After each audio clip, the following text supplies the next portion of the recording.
दोस्तों, साल 2025 में आ रही है एक और जबरदस्त ज़ॉम्बी फिल्म। इस बार कहानी है थाईलैंड के बैंकॉक की, जहां एक मशहूर कॉलेज में अचानक फैल जाता है डर का वायरस और कुछ ही मिनटों में पूरा कैंपस बन जाता है मौत का जाल। फिल्म की शुरुआत में ही माहौल डर से भर जाता है।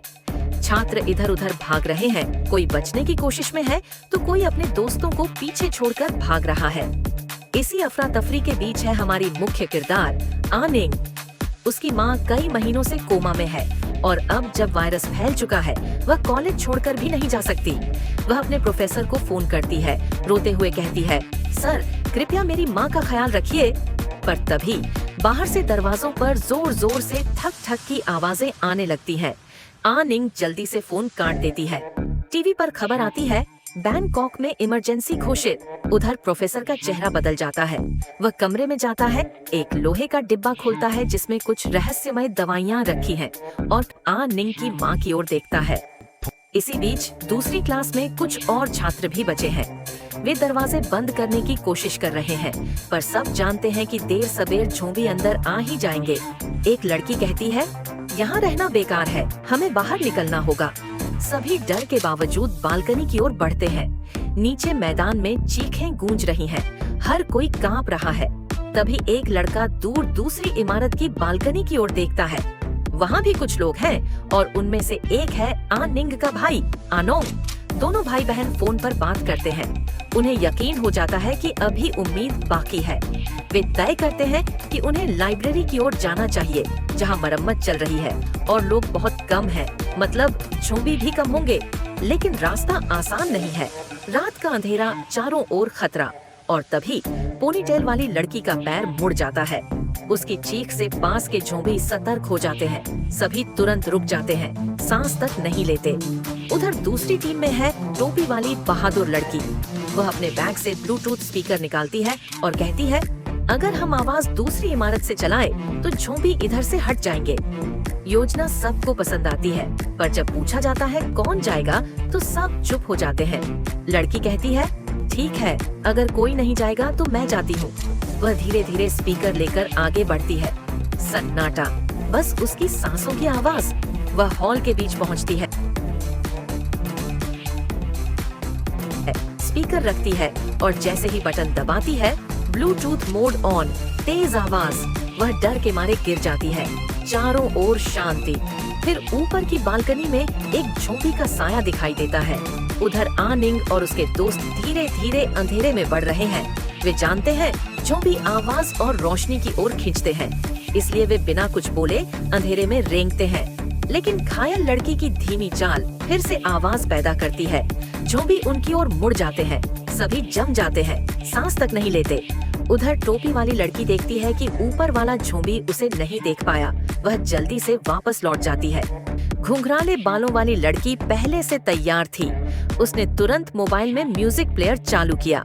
ब्लूटूथ स्पीकर से तेज धमाकेदार आवाज गूंजी और ज़ॉम्बी मानो खून की गंध सूंघ चुके हों। सबके सब आवाज की दिशा में दौड़ पड़े। इस तरह न सिर्फ वो दोनों, बल्कि आनिंग की टोली को भी राहत का मौका मिल गया। दोनों ग्रुप तेजी से लाइब्रेरी की ओर भागने लगे, लेकिन पोनीटेल वाली लड़की अब और चल नहीं पा रही थी। झोंग फेनेटो तुरंत झुककर उसे पीठ पर उठाने लगा। अचानक ऊपर से खून की कुछ बूंदें गिरी। सबने देखा, पेड़ पर एक ज़ॉम्बी उल्टा लटका हुआ था। झोंग ने लड़की को पीठ पर उठाया और पूरी ताकत से दौड़ पड़ा। पेड़ से गिरा ज़ॉम्बी उस पर झपटा। झोंग ने उसे लात मारकर दूर किया, लेकिन उसी पल ज़ॉम्बी ने लड़की की टांग में काट लिया। बाकी ज़ॉम्बी भी आवाज सुनकर दौड़े चले आए। कुछ लड़के पीछे मुड़े और झोंग को जबरदस्ती खींचकर ले गए।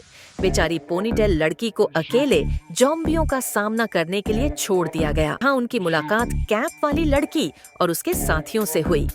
आनिंग और उसका भाई आखिरकार मिल गए। भावनाओं से भरा वह पल सबके लिए राहत भरा था। यहाँ सचमुच कोई ज़ॉम्बी नहीं थे। ये जगह सबसे सुरक्षित थी। शाओ मेई फिर से पिता को फोन करने लगी, पर अब तो सिग्नल भी गायब था। छोटी बालों वाली लड़की ने सबको याद दिलाया, सरकार ने पहले ही चेतावनी दी थी कि वे मोबाइल नेटवर्क, पानी और बिजली सब कुछ काट देंगे। सभी के चेहरों पर उदासी छा गई। अब यह सचमुच एक अंतकालीन सर्वाइवल स्थिति थी। अमीर लड़का सान बोला, हमें यहाँ से निकलने का रास्ता ढूंढना होगा, बिना पानी बिजली के हम ज्यादा दिन नहीं टिकेंगे। लेकिन जिन ने तुरंत विरोध किया, बाहर जाना सीधा मौत को न्योता देना है, हमें बस किसी तरह बाहरी मदद का इंतजार करना चाहिए। तभी चश्मे वाला लड़का एक पुराना रेडियो लेकर आया। उसमें समाचार प्रसारित हो रहे थे। कॉलेज के आसपास का इलाका सेना ने सील कर दिया है और रात 8:30 पर पानी बिजली काट दी जाएगी। सेना ने बताया कि बचने वाले लोग ऊंची जगहों पर जाएं, जहां हेलीकॉप्टर से रेस्क्यू किया जाएगा। सब हैरान रह गए, क्या उनकी यूनिवर्सिटी ही वायरस का स्रोत थी? सान ने सुझाव दिया कि वे लाइब्रेरी की छत वाले पार्किंग एरिया में जाकर हेलीकॉप्टर का इंतजार करें, मगर निंग बोला, हमें यह खबर सबको बतानी चाहिए। सान ने विरोध किया, ऐसा करने से अफरा तफरी मच जाएगी, लेकिन जिन ने निंग का साथ दिया। इस बात पर दोनों में बहस छिड़ गई। जिन ने ताना मारा, हर ज़ॉम्बी फिल्म में जब कोई बेवकूफी करता है, मरते हमेशा बाकी लोग हैं। यह सुनकर सब नाराज हो गए, पर निंग ने किसी की परवाह न करते हुए दूसरी मंजिल के प्रसारण कक्ष में जाकर माइक्रोफोन चालू किया और रेडियो की सूचना सबको बताई। सभी छात्र छत की ओर जाएं, हेलीकॉप्टर जल्द पहुंचेगा। उसकी साफ आवाज पूरे कैंपस में गूंज उठी। जिन ने उसे रोकने की कोशिश की, लेकिन निंग ने अनदेखा कर दिया। अचानक सारी बत्तियां बुझ गईं, बिजली कट चुकी थी। अब अंधेरे में ज़ॉम्बी फिर से भटकने लगे और दूर छिपे हुए कुछ जीवित लोग लाइब्रेरी की ओर नफरत भरी नजरों से देख रहे थे। इसी बीच पहले मरी हुई पोनीटेल लड़की ने धीरे धीरे अपनी सफेद आंखें खोलीं और ज़ॉम्बी सेना के साथ आगे बढ़ने लगी। लाइब्रेरी के अंदर शाओ मेई अब भी अपने पिता को फोन करने की कोशिश कर रही थी, हालांकि नेटवर्क बिल्कुल नहीं था। छोटी बालों वाली लड़की ने उसे सांत्वना देने की कोशिश की, लेकिन शाओ मेई गुस्से में चिल्लाई, मेरे पापा स्कूल गेट पर ठेला लगाते हैं, वो चल भी नहीं पाते। अगर उनसे संपर्क नहीं हुआ तो शायद। कैप वाली लड़की तंग आकर बोली, अगर इतना डर है तो खुद जाकर ढूंढ लो। दोनों के बीच झगड़ा बढ़ गया। अगर बाकी लोग बीच में न आते तो हाथापाई हो जाती। तभी जिन ने जाकर धीरे से शाओ मेई को शांत किया। उसकी नरमी देखकर निंग चुपचाप उसे देखने लगी, जबकि सान ईर्ष्या से जलने लगा। उसी वक्त नोंग भागते हुए अंदर आया। जल्दी खिड़की से देखो, सबने नाइट विजन कैमरे में देखा। ज़ॉम्बी किसी एक दिशा में बहुत संगठित होकर बढ़ रहे थे, मानो किसी ने उन्हें आदेश दिया हो। सबके मन में सवाल था, क्या ये ज़ॉम्बी एक दूसरे से भावनाएं या संकेत साझा कर सकते हैं? निंग बोला, अब इन सब बातों से कोई फायदा नहीं, हमें सुबह हेलीकॉप्टर का इंतजार करना है। सब आराम करो। हालांकि किसी को नींद नहीं आई। सुबह होते ही सान ने सबको हथियार ढूंढने भेजा, कहा कि 7 बजे फिर यहीं मिलना है। जाने से पहले उसने जिन को रोका, बेहतर होगा कि तुम निंग से दूर रहो। जिन ने इसे चुनौती समझा, लेकिन सान बोला, तुम उसे नहीं जानते। वो प्रोफेसर के साथ मिलकर किसी सीक्रेट प्रोजेक्ट पर काम कर रही थी, जो उसकी माँ की अजीब बीमारी से जुड़ा है। उधर बाकी सब हथियार ढूंढने निकले थे। कैप वाली लड़की को एक टूल बॉक्स मिला। वो खुशी से चिल्लाई, पर तभी उसने खिड़की के बाहर कुछ अजीब देखा। दरअसल ज़ॉम्बी किसी तरह अंदर आ चुके थे, हालांकि उन्होंने सभी रास्ते बंद कर दिए थे। वे हैरान रह गए, ये ज़ॉम्बी अंदर कैसे आए? फिर देखा एक ज़ॉम्बी फर्श साफ कर रहा था।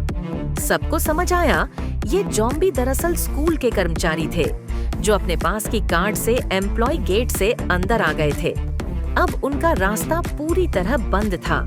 छोटी बालों वाली लड़की ने खिड़की से कूदकर भागने की कोशिश की, लेकिन तभी शाओ मेई का मोबाइल अलार्म बज उठा। स्क्रीन टूटी होने से वो बंद नहीं कर पा रही थी और आवाज ने ज़ॉम्बियों का ध्यान खींच लिया। छोटी बालों वाली लड़की कूदकर भागी, लेकिन कुछ ही पलों में ज़ॉम्बी ने उसे पकड़ लिया। शाओ मेई ने फिर भी फोन नहीं छोड़ा। अब दर्जनों ज़ॉम्बी उसके पीछे दौड़ पड़े। भागते हुए उसने देखा वो छोटी बालों वाली लड़की, जिसे ज़ॉम्बी ने गर्दन से काट लिया था। शाओ मेई चीखते हुए भागी और अचानक आन निंग की टीम से जा टकराई। अब सवाल ये है, इस नई मनहूस लड़की शाओ मेई के साथ क्या बाकी लोग छत वाले पार्किंग तक सुरक्षित पहुंच पाएंगे? जानने के लिए देखते रहिए, अगले भाग में मिलते हैं।